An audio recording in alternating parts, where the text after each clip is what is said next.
So yan guys, tanim namin yung pipino. So, tanong ko lang po kung may nakakaalam kung bakit nagkaganito po sila.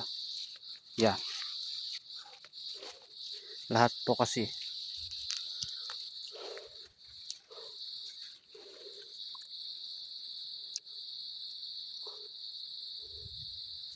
itong 150 grams ganito yung kinalabasan. Yan oh. Ano kayang posibleng dahilan nito at saka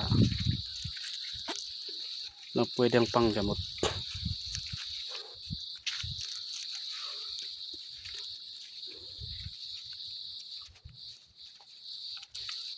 Katutubo pa lang pero malapit nang mamatay.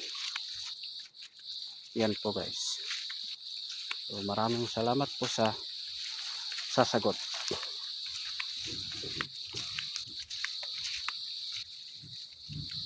Yan oh.